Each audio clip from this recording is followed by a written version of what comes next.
وبه نستعين والصلاة والسلام على النبي الأمين محمد وآله وصحبه أجمعين. أما بعد، أعوذ بالله من الشيطان الرجيم. بسم الله الرحمن الرحيم. يا أيها الذين آمنوا اتقوا الله حق تقاته ولا تموتن إلا وأنتم مسلمون. وقال النبي صلى الله عليه وسلم: لا إيمان لمن لا أمانة له ولا دين لمن لا عهد له، أو كما قال عليه الصلاة والسلام. مدرسہ قاسم العلوم کے اس سالانہ اجلاس کے صدر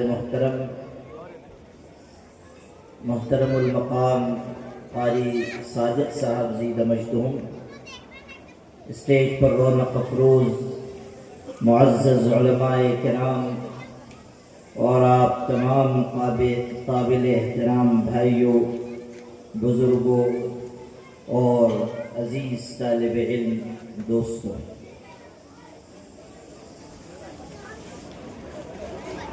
ہم سب کے لیے یہ خوشی کا موقع ہے کہ مدرسہ قاسم العلوم حقانی مسجد میں جاری اس بافیض ادارے کے اس سالانہ جلسہ دستار بندی میں ہم لوگ شریک ہیں. عصر کی نماز کے بعد ختم بخاری شریف کی تقریب ہوئی اور 8 خوش نصیب طلباء نے بخاری شریف کی آخری حدیث کا درس لے کر اپنی رسمی طالب علمی سے فراغت حاصل کی. اور ابھی آپ نے دیکھا کہ یہاں ان طلباء کی دستار بندی کی گئی اور انہیں سند سے بھی انشاءاللہ نوازا جائے گا. مدارس اسلامیہ در حقیقت وہ ادارے ہیں جہاں اللہ کے دین کے سپاہی اور علم دین کے امین افراد تیار کیے جاتے ہیں. مدارس دوسرے اور اداروں کی طرح نہیں ہے. اللہ تعالیٰ نے مدارس اسلامیہ کو خدمت دین متین کا مرکز بنایا. اور اس حقیقت کو نہ بھولیے کہ اس کائنات میں مدرسے کی بنیاد کسی اور نے نہیں، ہمارے آقا حضرت محمد مصطفیٰ صلی اللہ علیہ وسلم نے رکھی. مسجد نبوی میں ایک چبوترا حضور نے قائم فرمایا جو دین کی تعلیم کے لیے تھا. وہاں درس دینے والے ہمارے آقا حضرت محمد صلی اللہ علیہ وسلم تھے. جو فریضہ آپ کے سپرد کیا گیا تھا کتاب اللہ کی تعلیم کا اور حکمت اور دانائی کی تعلیم کا، آپ نے اس فرض کو اس چبوترے پر بیٹھ کر انجام دیا. قرآن مجید میں اللہ کا ارشاد ہے: هو الذي بعث في الأميين رسولا منهم يتلو عليهم آياته ويزكيهم ويعلمهم الكتاب والحكمة وإن كانوا من قبل لفي ضلال مبين. پیغمبر کو دنیا میں بھیجا گیا تو اس لیے بھیجا گیا کہ آپ دنیا میں تشریف لائیں اور اللہ کی کتاب پڑھ کر دنیا کے انسانوں کو سنائیں، قرآن پاک کی زبردست آیتوں کی تعلیم دیں، کائنات کو بتائیں کہ پاک پروردگار اپنے بندوں اور بندیوں سے کیا چاہتا ہے۔ قرآن پاک کی آیتوں کے ذریعے دنیا کے انسانوں کو توحید کا، رسالت کا، آخرت کا درس دیں۔ قرآن پاک کی آیتوں کے ذریعے لوگوں کو بتائیں کہ انہیں کس راستے پر چلنا ہے اور کن راہوں سے بچنا ہے۔ آپ کو بھیجا گیا تاکہ آپ آیات بینات کی تلاوت فرمائیں اور پھر تعلیم فرمائیں۔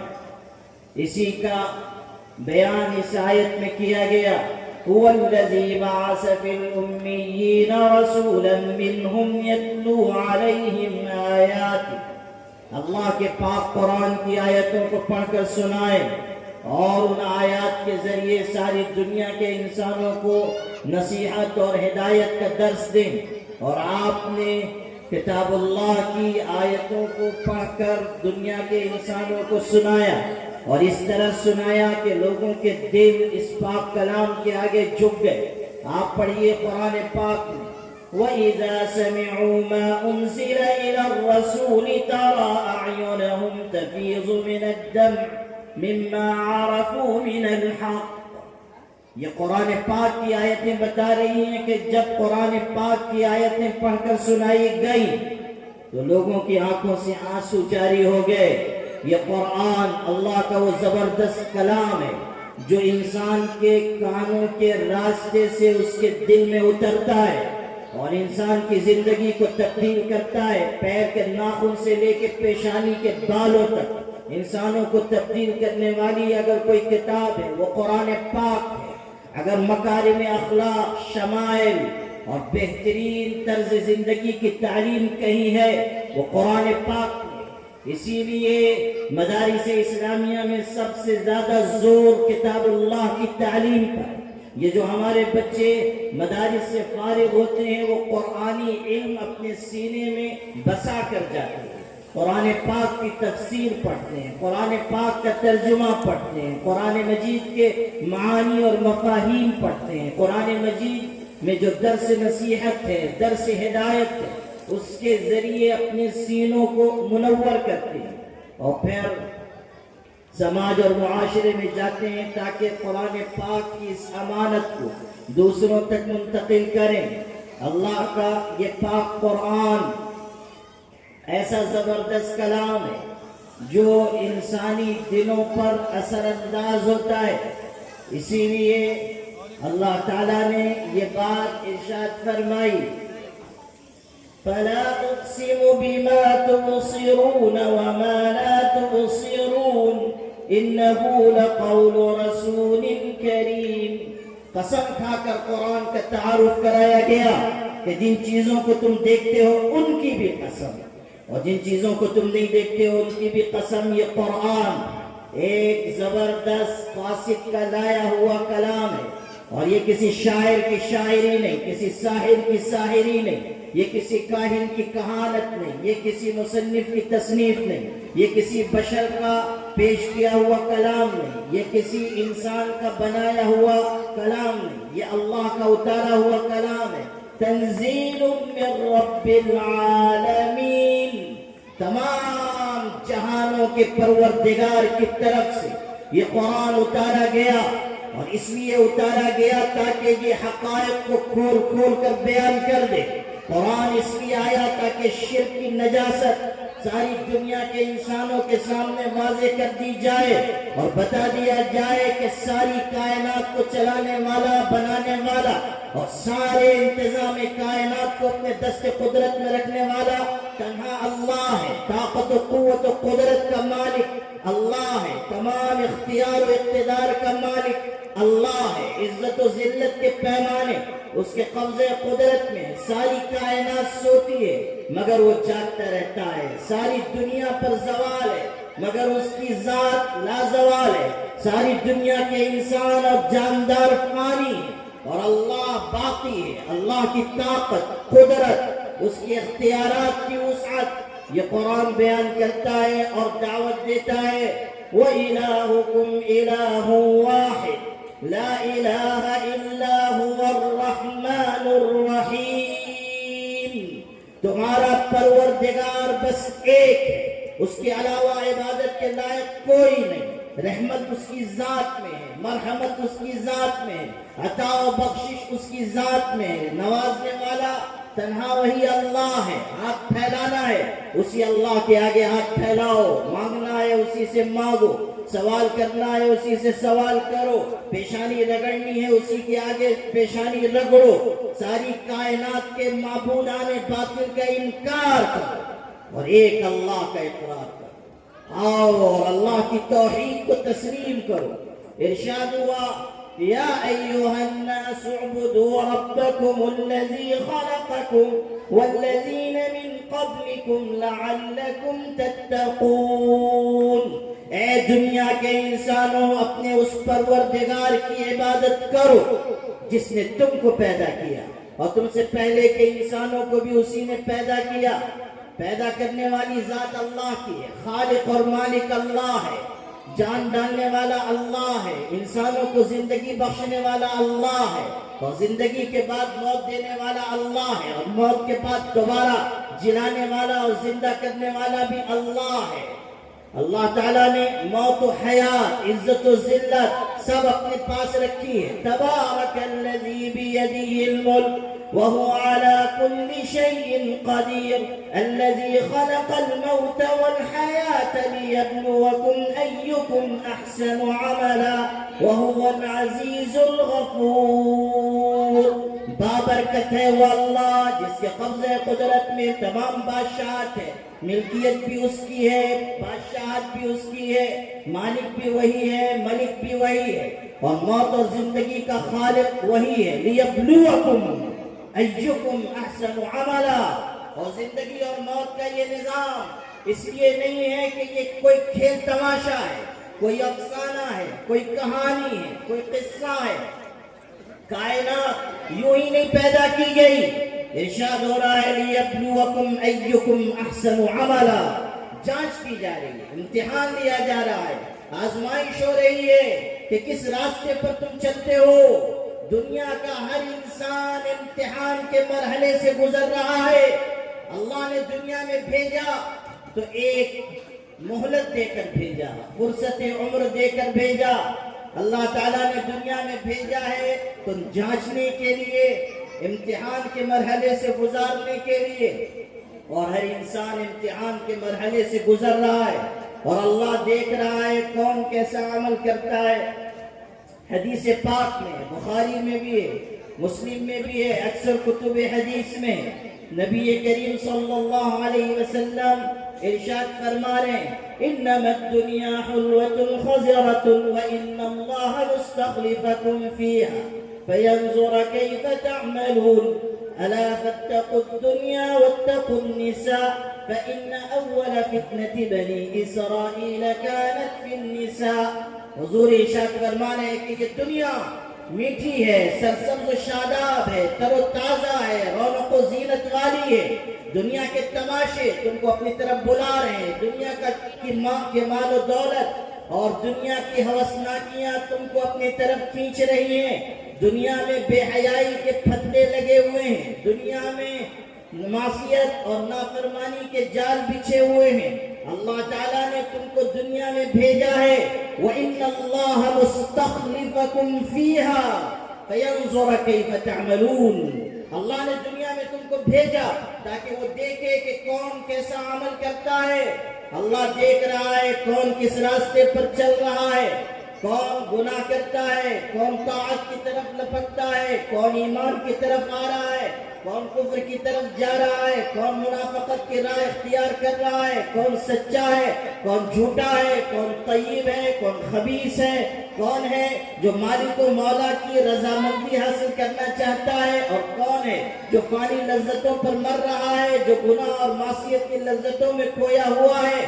او مسلمانوں، یہ نہ سمجھو کہ نافرمانی اور گناہ کے راستے پر چلو گے اور اللہ تعالیٰ کی نگاہ سے بچ جاؤ گے۔ یہ نہ سمجھو کہ تنہائیوں میں اللہ تعالیٰ کے احکامات کو قدموں تلے رونو گے اور پھر اللہ تعالیٰ کی نگاہ تم پر نہیں پڑے گی۔ اللہ تعالیٰ علیم بذات الصدور ہے، وہ خلوت و جلوت کو جاننے والا ہے، وہ ظاہر و باطن کو کھنگالنے والا ہے، وہ علیم ہے، وہ خبیر ہے، وہ بصیر ہے، وہ سننے والا ہے، جاننے والا ہے، پرکھنے والا ہے، دیکھنے والا ہے۔ کوئی مخفی سے مخفی چیز بھی اس سے پوشیدہ نہیں، وہ دیکھ رہا ہے کون کب کہاں کون سا عمل کر رہا ہے، اور پھر قیامت کے دن اللہ اس عمل کو حاضر کر دے گا۔ آؤ کہ میں تم کو اللہ کا پاک قرآن سناؤں جو یہ ارشاد فرما رہا ہے کہ قیامت کے دن ہم انصاف کا ترازو قائم کریں گے۔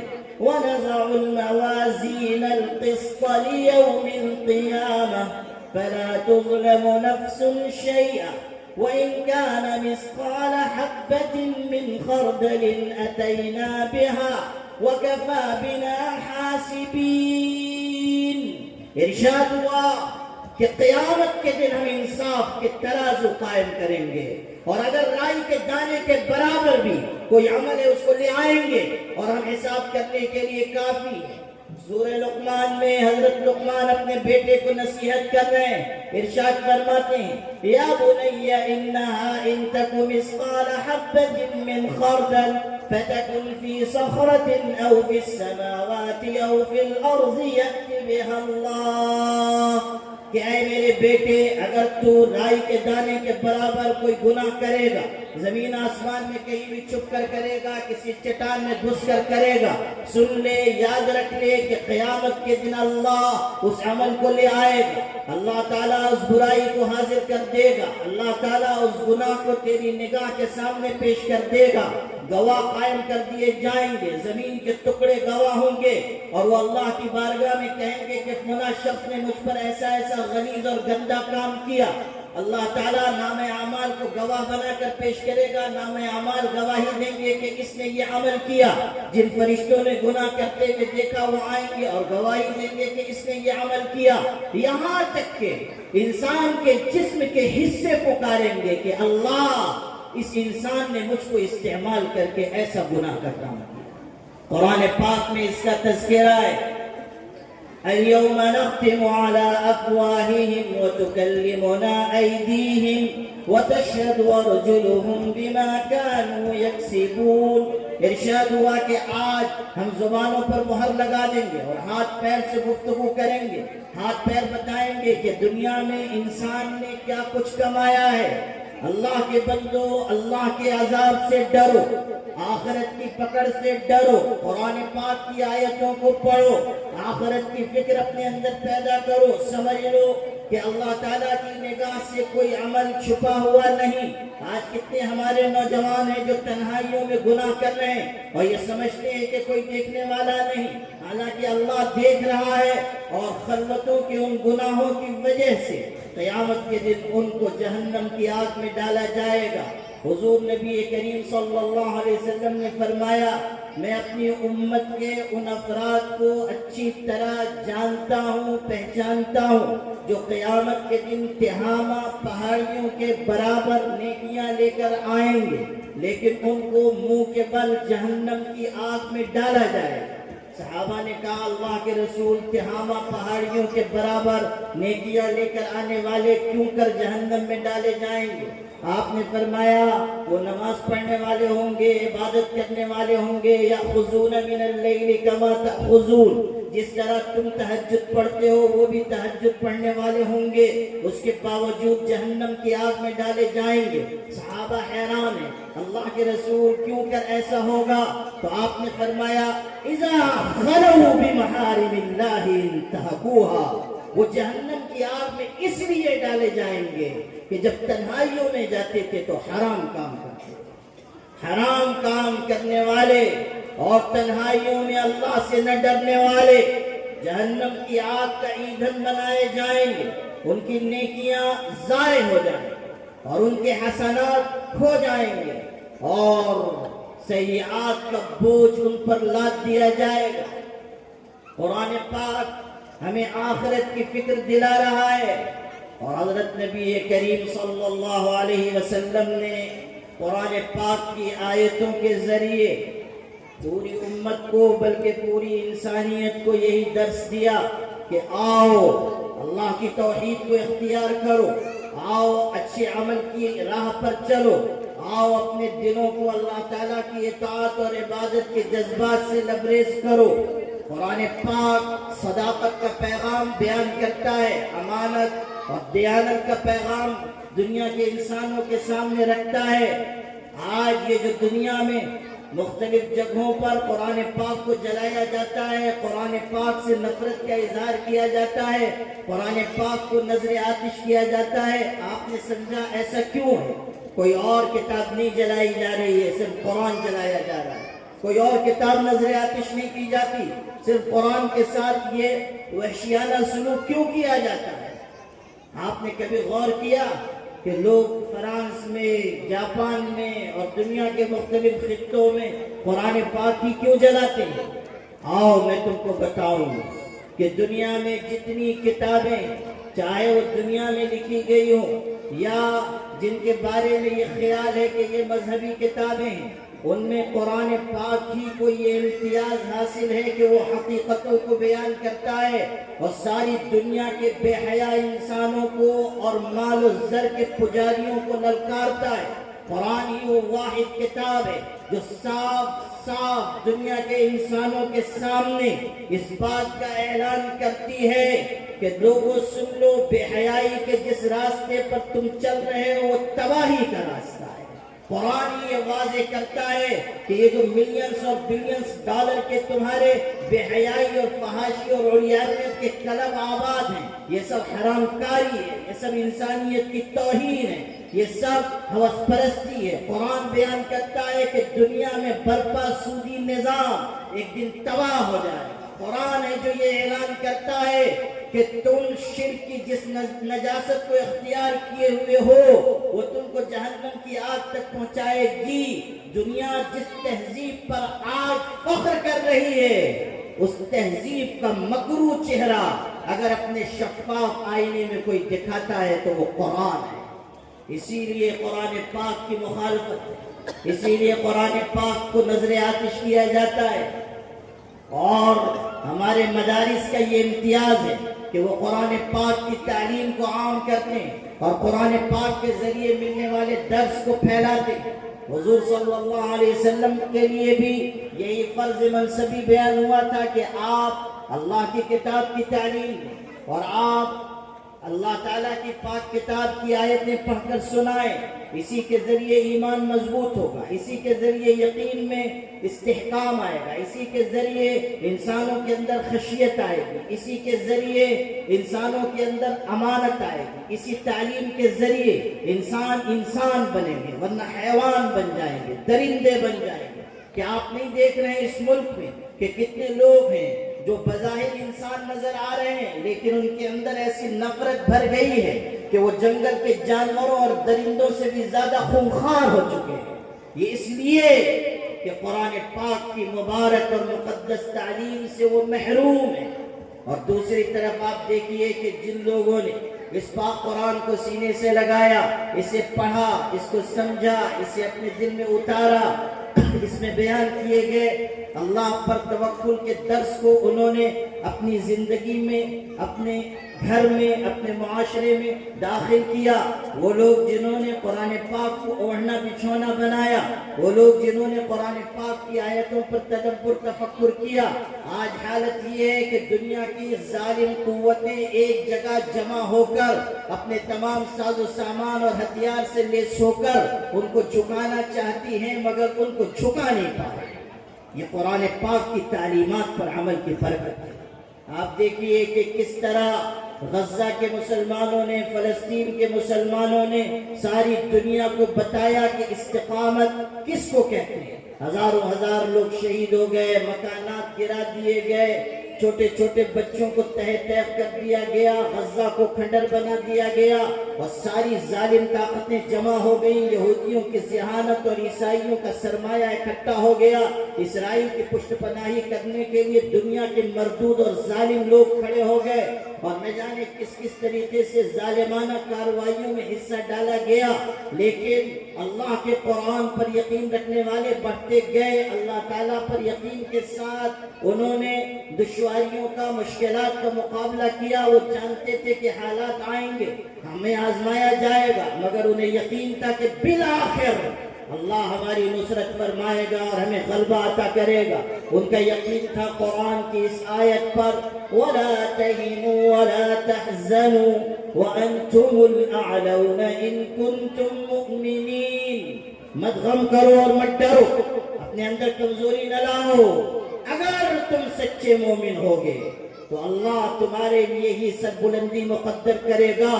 دنیا نے دیکھا کہ اسرائیل جیسی ظالم طاقت کو گھٹنوں کے بل ان کے آگے جھکنا پڑا، اور ساری دنیا کے تجزیہ نگاروں کو یہ لکھنا پڑا کہ یہ بدترین شکست ہے جو اسرائیل کو حاصل ہوئی ہے۔ آؤ قرآن کا پاک ارشاد تم کو سناؤ۔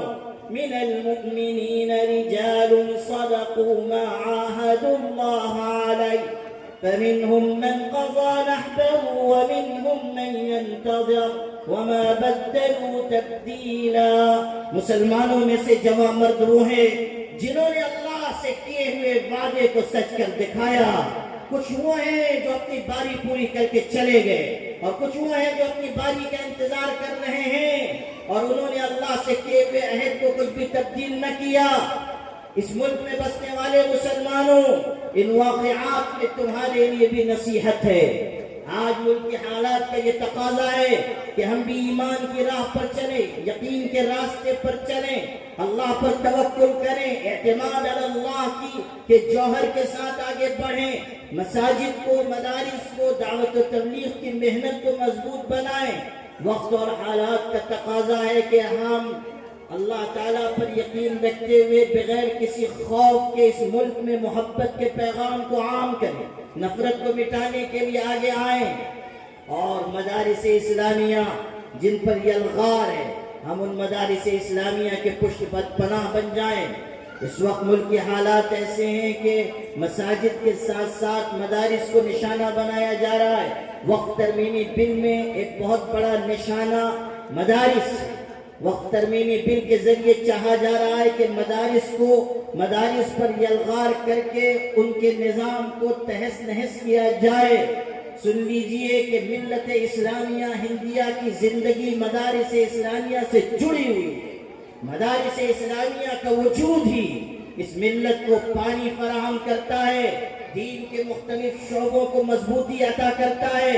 مدارس اسلامیہ کا وجود ہی اس ملت اسلامیہ کے لیے سرفرازی کا ذریعہ ہے۔ علماء یہی تیار ہوتے ہیں، حفاظ یہی تیار ہوتے ہیں، ائمہ یہی تیار ہوتے ہیں، مسجدوں کو آباد رکھنے والے مؤذن یہی تیار ہوتے ہیں، دعوت و تبلیغ کی محنت میں حصہ لینے والے اور اس محنت کو ایک رخ دینے والے اسی مدرسے سے اٹھتے ہیں۔ یہی مدرسہ ہے جس نے دین کے مختلف شعبوں کو اپنے خون جگر سے سینچا ہے۔ اس لیے مدرسے کی قدر و قیمت جاننا، پہچاننا اور مدرسے کا پشت پناہ بن جانا اور اپنے حق حلال کی کمائی مدرسے پر خرچ کرنا ہم سب کی بنیادی ذمہ داری ہے۔ اللہ تعالیٰ نے مدارس اسلامیہ کی شکل میں جو عظیم نعمت ہم کو آپ کو عطا کی ہے، اس کی قدر پہچانیے، اس کی قیمت، اس کی منزلت، اس کا رتبہ جانیے۔ مدارس کو حقارت کی نظر سے نہ دیکھیے، یہاں پڑھنے والے طلباء کی بے توقیری مت کیجیے۔ ہمارے بعض مسلمان بھائی ایسے ہیں جو نادانی میں کسی وقت مدارس کی مخالفت کرنے لگ جاتے ہیں، یا علماء کے پیچھے لگ جاتے ہیں، یا طلباء کی بے توقیری کرنے لگ جاتے ہیں۔ ہمیشہ یاد رکھیے، علماء کی توہین کرنے والے لوگوں کے بارے میں یہ خطرہ ہے کہ ان کا خاتمہ ایمان پر نہیں ہوگا۔ ہمارے فقہاء نے یہ بات لکھی ہے، من ابغض عالما بدون عذر شرعی خیف علیہ الکفر۔ جو انسان کسی عالم دین سے بغیر کسی عذر شرعی کے نفرت کرتا ہے، بغض رکھتا ہے، اندیشہ ہے کہ اس کا خاتمہ کفر پر ہوگا، ایمان پر اسے موت نہیں آئے گی۔ جو انبیاء کے وارثین سے نفرت کرے گا اس کا انجام اچھا نہیں۔ قرآن پاک میں آپ پڑھیں کہ علماء کرام کے بارے میں کیسے بلند الفاظ آئے ہیں، شہد اللہ انہ لا الہ الا ہو والملائکۃ واولو العلم قائما بالقسط لا الہ الا هو العزیز الحکیم۔ ارشاد ہے کہ اللہ کی گواہی ہے اور فرشتوں کی گواہی ہے اور علماء کی گواہی ہے کہ اللہ تعالیٰ ایک ہے، اس کے علاوہ کوئی عبادت کے لائق نہیں۔ غور کیجئے کہ اللہ نے اپنی ذات اور فرشتوں کی جماعت کے ساتھ جس طبقے کا ذکر کیا ہے وہ اہل علم کا طبقہ ہے، علماء کی جماعت ہے۔ مفسرین نے اس آیت کی تفسیر میں لکھا ہے کہ اگر انبیاء اور ملائکہ کے بعد، صحابہ کے بعد کوئی طبقہ علماء سے افضل ہوتا تو اللہ قرآن میں اس کا تذکرہ لاتا، لیکن ملائکہ کی جماعت کے ساتھ، اپنی ذات کے ساتھ اگر اللہ نے اہل علم کا تذکرہ کیا ہے تو یہ علامت ہے کہ روئے زمین پر علماء بہترین لوگ ہیں۔ اللہ تعالیٰ نے انہیں اپنے دین کی خدمت کے لیے چنا، اللہ تعالیٰ نے انہیں صحیح عقائد کی ترویج و اشاعت کے لیے چنا، فتنوں سے مقابلے کے لیے چنا۔ آج اگر دفاع دین کا کارنامہ پوری دنیا میں کوئی انجام دے رہا ہے وہ علماء ہیں۔ ہر محاذ پر اگر کوئی کھڑا ہوا ہے علماء ہیں۔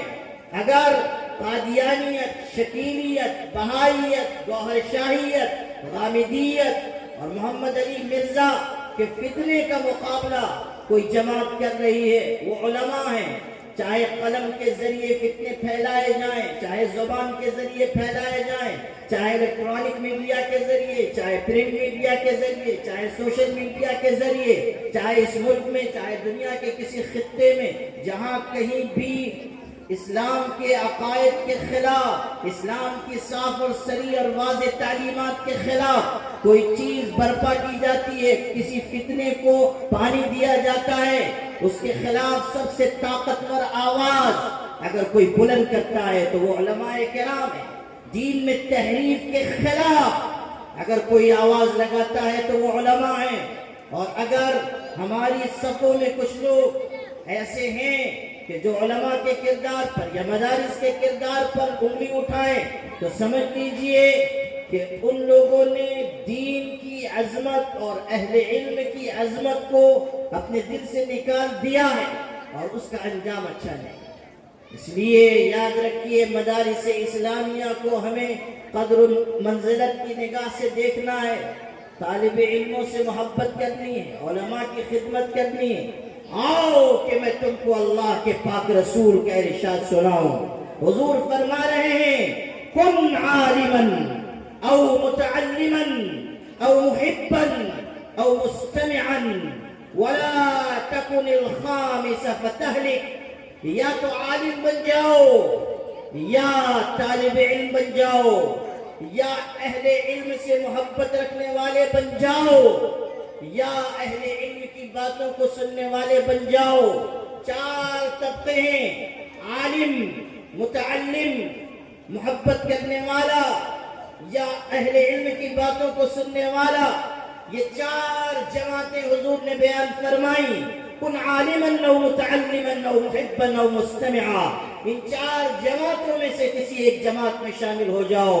ولا تکن الخامس فتہلک، پانچویں جماعت میں شامل نہ ہونا ورنہ ہلاک ہو جاؤ، تباہ و برباد ہو جاؤ گے۔ اگر مخالفت کی راہ پر جاؤ گے، علماء سے خدورت رکھو گے، مدارس اسلامیہ سے دوری اختیار کرو گے، تمہارا انجام اچھا نہیں ہوگا۔ یہ بیان کرنے والے ہمارے آقا حضرت محمد مصطفیٰ صلی اللہ علیہ وسلم ہیں۔ اس لیے میرے بھائیو، آپ مدرسہ قاسم العلوم حقانی مسجد کے ذمہ داران، یہاں کے معاونین، مخلصین کو مبارکباد دیں، ان کے ہاتھوں کو مضبوط کریں، یہاں پڑھانے والے علماء کی خدمت کو اپنا فرض سمجھیں، یہاں دعوت و تبلیغ کی محنت کرنے والے وہ بھائی جو اس مدرسے کو اپنے خون جگر سے سینچ رہے ہیں، آپ ان کو اپنا محسن سمجھیں، اس لیے کہ یہ مدرسہ جو مختلف شعبوں کے ساتھ چل رہا ہے، شعبہ مکاتب بھی، اسکول بھی، شعبہ عالمیت بھی، اور مختلف خیر کے اور دین کے کام یہاں ہو رہے ہیں، یہ ادارہ آپ کے لیے ایک عظیم سرمایہ ہے. یہ ادارہ آپ کی محبتوں کا مرکز بنے، آپ کی حق حلال کی کمائی یہاں صرف ہو. قرآن پاک میں اللہ تعالیٰ ارشاد فرما رہا ہے وَأَنفِقُوا مِمَّا رَزَقْنَاكُم مِّن قَبْلِ أَن يَأْتِيَ أَحَدَكُمُ الْمَوْتُ فيقول رب لولا أخرتني إلى أجل قريب فأصدق وأكن من الصالحين ولن يؤخر الله نفسا إذا جاء أجلها والله خبير بما تعملون.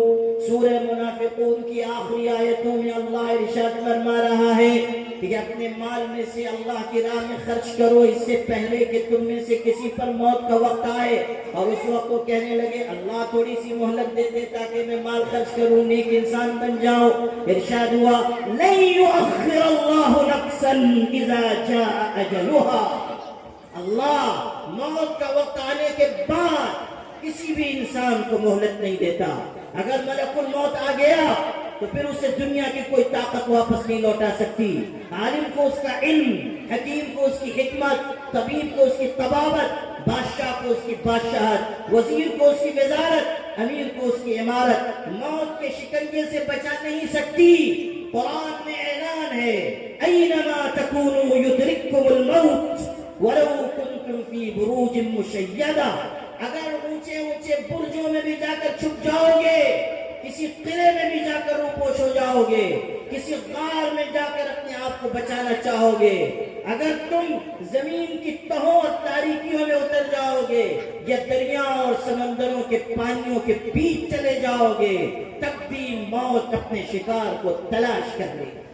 اینما تکونوا یدرککم الموت ولو کنتم فی بروج مشیدہ. دنیا کا ہر انسان آخرت کا مسافر ہے، اپنی زندگی سے اپنی موت کی طرف جا رہا ہے، اپنی دنیا سے اپنی آخرت کی طرف جا رہا ہے. دنیا کی یہ وہ یقینی چیز ہے کہ جس کا ماننے والا مومن بھی ہے اور کافر بھی ہے، صالح بھی ہے اور طالح بھی ہے، نیک بھی ہے اور بد بھی ہے، اچھا بھی ہے اور برا بھی ہے، عالم بھی ہے اور جاہل بھی ہے. دنیا کا کوئی انسان اس ازلی اور ابدی صداقت کا انکار نہیں کر سکتا. تو او انسانوں، جب موت آنے والی ہے تو موت کے بعد کی زندگی کی ابھی سے تیاری کرو اور اللہ کی راہ میں اپنا مال خرچ کرو تاکہ وہ تمہارے لیے توشے آخرت بنے. وَمَا تُقَدِّمُوا لِأَنفُسِكُم مِّن خَيْرٍ تَجِدُوهُ عِندَ اللَّهِ هُوَ خَيْرًا وَأَعْظَمَ أَجْرًا وَاسْتَغْفِرُوا اللَّهَ إِنَّ اللَّهَ غَفُورٌ رَّحِيمٌ. آج جو مال تم اللہ کی راہ میں دو گے، کل اللہ کے ہاں اس کو حاضر پاؤ گے. جنت کے دروازے تم پر اس وقت کھلیں گے جب تم اللہ تعالیٰ کی دی ہوئی توفیق سے اللہ کا مال اس کی راہ میں خرچ کرو، جان مال کی قربانی دو. مدارس اسلامیہ کا یہی پیغام ہے کہ ہر قیمت پر اپنے ایمان پر جمے رہو اور اس کے لیے جو قربانی دینی پڑے دو. یا ایھا الذین آمنوا اتقوا اللہ حق تقاتہ ولا تموتن الا وانتم مسلمون. اے ایمان والو، اللہ سے ڈرو جیسا کہ ڈرنے کا حق، اور تمہیں موت نہ آئے مگر اس حالت میں کہ تم مسلمان ہو. آج ملک کے ان نازک حالات میں بھی مدارس اسلامیہ ہی ہیں جو یہ پیغام دینے کی ہمت رکھتے ہیں کہ چاہے جتنی بھی مشکلات آئیں، ہمیں ایمان پر جینا ہے اور ہمیں ایمان پر اپنی جان نچھاور کرنی ہے. ایمان پر زندگی اور ایمان پر موت. جو لوگ بزدل ہوں گے، جو خائف ہو جائیں گے، جو مشکلات کے مقابلے میں ڈر کر پیچھے ہٹ جائیں گے، جو ایمان کا سودا کرنے لگ جائیں گے، جو فانی دنیا کی لذتوں کو آخرت کی باقی لذتوں پر، نعمتوں پر ترجیح دیں گے، وہ اپنی منزل کھوٹی کریں گے، وہ اپنے لیے خسارے اور نقصان کا سودا اختیار کریں گے. لیکن جو لوگ اللہ کے دین پر جمیں گے وہی لوگ سرخرو اور کامیاب ہوں گے.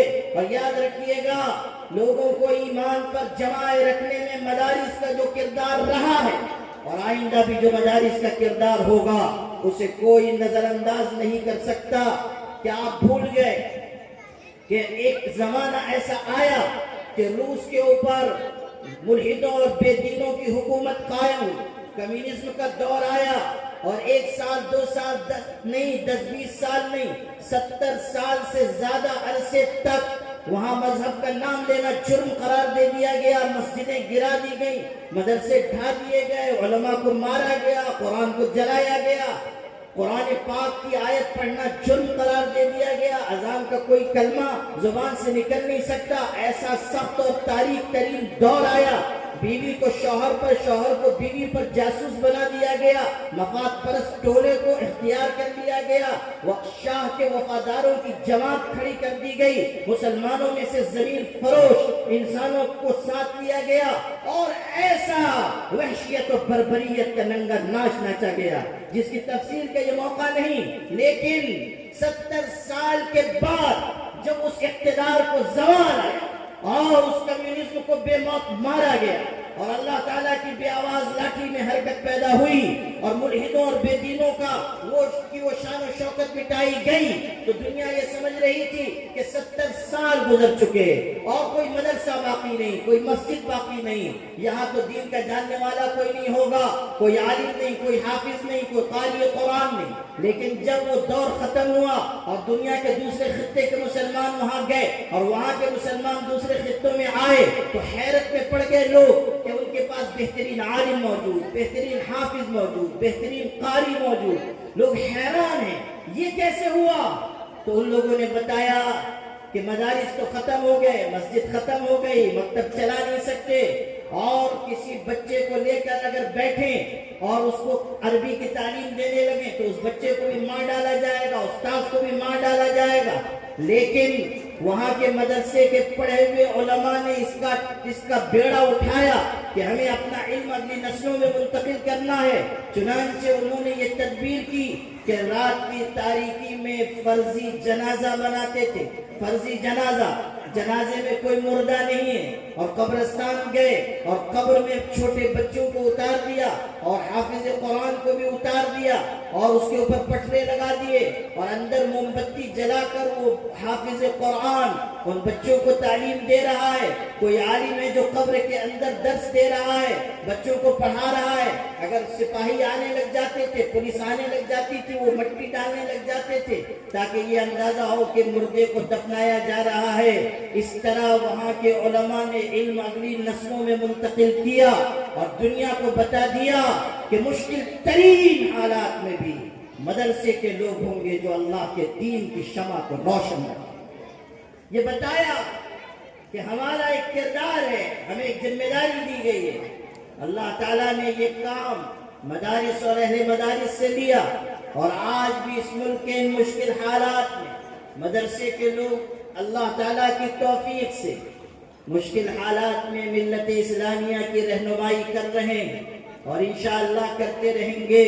یہ جو ہمارے آج بچے فارغ ہمارے ہو کر جا رہے ہیں، 8 غالباً بچے ہیں، 8 یا 9 جو آج عالم بنے اور یہاں سے فارغ ہو کر جا رہے ہیں، ان کی بھی یہ ذمہ داری ہے کہ وہ مدارس کے زرین کردار کو سمجھیں، اپنے اندر خشیت پیدا کریں، تقویٰ کی دولت کے ساتھ جائیں، امت میں اتحاد پیدا کریں، انتشار سے اپنے آپ کو بچائیں، محبت کا پیغام عام کریں، اپنے آپ کو بااخلاق باکردار بنائیں، آپ کی جو زمین تاریخ ہے اس کو آپ نگاہ میں رکھیں، اپنے اکابر، اپنے اسلاف، اپنے بزرگان دین کے راستے پر چلیں، حضور صلی اللہ علیہ وسلم کی فکر اور آپ کے درد کے امین بنیں۔